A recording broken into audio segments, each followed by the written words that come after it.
maintenant, ça se passe maintenant, ici et maintenant. Shalom peuple de Dieu, vous êtes bénis par la grâce divine, vous êtes bénis au nom de Jésus.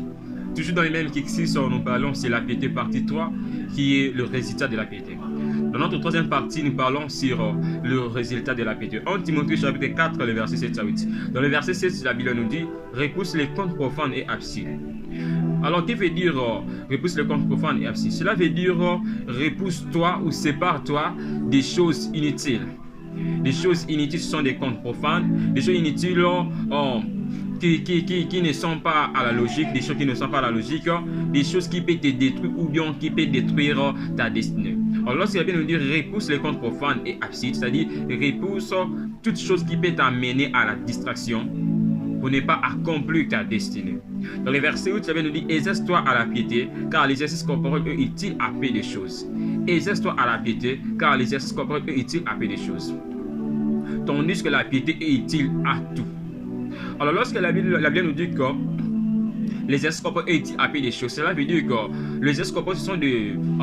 que l'exercice corporel est utile que dans la vie présente. Et utile que dans la vie sur la terre. Alors après la mort, c'est-à-dire après cette vie, il y a une autre vie qui est la vie à venir. Alors l'exercice corporel n'est pas utile à la vie à venir. Mais lorsqu'elle nous dit que la piété est utile à tout, cela veut dire que la piété est utile dans la vie présente et dans la vie à venir. Écoutez bien, dans le verset 8, exerce-toi à la piété, car l'exercice corporel est utile à peu de choses, tandis que la piété est utile à tout. Et il y a la promesse de la vie présente. Et il y a la promesse de la vie présente et celle qui est à venir. Et celle qui est à venir. La piété est utile à toutes choses. La piété est utile ici sur la terre. Elle est aussi utile dans la vie qui est à venir. Alors la piété nous assure des choses à savoir. La piété nous assure des choses à savoir. Alors nous parlons sur les résultats de la piété. On peut parler de le résultat de la piété ou le produit de la piété ou le bienfait de la piété ou l'importance de la piété. Ou bien les causes, ou bien dans la vie qu'on sait que la piété nous donne des choses, c'est ça ce que nous parlons d'ici. Alors la piété nous assure des choses à savoir. La première des choses c'est la vie présente. La vie présente c'est une vie sur terre. C'est la vie que nous amenons ici sur terre. Et la deuxième des choses c'est la vie à venir. La vie à venir c'est la vie au ciel ou le paradis. Ou la vie au paradis. Alors, le sens de la vie présente.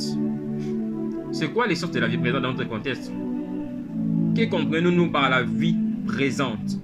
Dans notre contexte, la vie présente signifie l'énergie qui va te permettre d'accomplir ta destinée avec toute sécurité, avec toute. Vous n'aurez pas de problème avec les gens ici dans le monde. Vous n'aurez pas d'écart. Vous serez libre à accomplir votre destinée avec la piété ou à travers la piété. Une personne qui exerce la piété mène une vie sécurisée. Une personne qui exerce la piété mène une vie de gloire. Une personne qui exerce la piété mène une vie de respect. Bien aimé, les gens vont te respecter si tu exerces à la piété. Alors une personne qui exerce la piété mène une vie de l'intelligence, de la sagesse, mène une vie pire sans problème. Vraiment, la piété va t'écarter dans des problèmes ici sur la terre. Vous allez vivre une vie paisible. Vous allez vivre une vie respectable. Deuxième sens, nous allons parler du sens de la vie à venir. Qui comprenons-nous par la vie à venir? Alors laisse-moi nous dire que après avoir vivre une vie de la piété jusqu'à la mort sans relâche, la récompense est la vie à venir qui est la vie éternelle. Après avoir vivre une vie de piété, ici c'est la terre sans relâche. Oui, il y aura des problèmes, il y aura des circonstances, il y aura des situations qui vont venir pour faire en sorte que tu t'écartes dans la vie de la piété. Mais ensuite, tu n'es pas lâche. S'il n'y a plus de relâche dans ta vie, tu demeures dans la piété. Tu demeures à s'exercer dans la piété. Il y a une promesse qui est la vie éternelle. Après avoir vivre une vie de la piété jusqu'à la mort sans relâche, la récompense est la vie à venir qui est la vie éternelle. La piété est le moyen principal pour aller au paradis.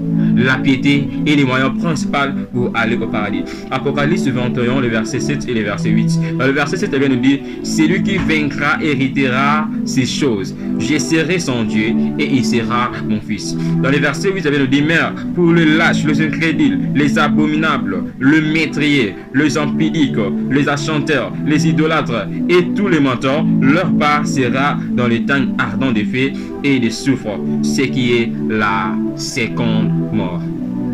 Le fruit de l'impiété, c'est la mort. Le fruit des péchés, c'est la mort. Tout ce qui est contraire à la piété, c'est ça le péché. Alors le fruit des péchés, c'est la mort. Alors je vais vous donner un peu des conseils très clairs pour exercer votre piété. Bien aimé, s'exercer à la piété, cela veut dire suivre Jésus-Christ. Suivre Jésus-Christ, mener une vie intègre, obéir et respecter nos parents et nos dirigeants et aimer chaque personne que Dieu place dans nos vies. Que Dieu vous bénisse abondamment. Que Dieu...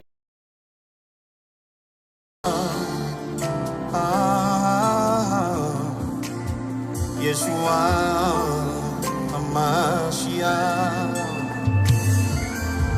Les choses changent, les fardeaux tombent, c'est ce qui se passe maintenant.